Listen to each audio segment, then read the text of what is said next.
እዝ የአምስተኛ መንገሻ ቲከም ክፍለ ጦር አባል ነች። ቡሬ ወረዳ ተወልዳ ያደገች የ19 ወይም 20 ዓመት ወጣት ነች። እቺታችን ጥቅምት 2 ቀን 2018 ዓመተ ምህረት ከጠላት ኃይል ጋር በተደረገ ውጊያ አነስ ያለ ቀላል ጉዳት ደርሶባት በጠላት እጅ ከወደቀች በኋላ በዚህ ዘመን በተለይ በዚህ በ20ኛው ክፍለ ዘመን ሊደረግና ሊፈጸም ቀርቶ ሊታሰብ የማይችል አደገኛ የሆነ ባርባሪክ የሆነ ኋላ ቀር የሆነ አውሪያዊ ድርጊት ተፈጽሞባታል።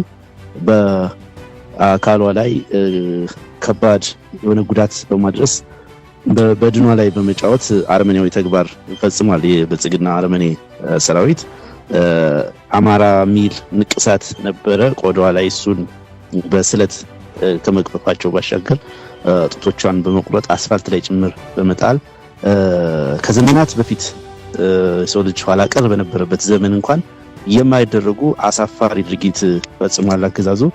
እንግዲህ ሰማዕት የሆነችው እህታችን ፋኒት ባለም ዋሲውን አርብሲ መንፈሳዊት የምትባል ቀበሌ ቡሬ ዙሪያ ስርዓተ ቀብሯ ተፈጽሟል ማለት ነው።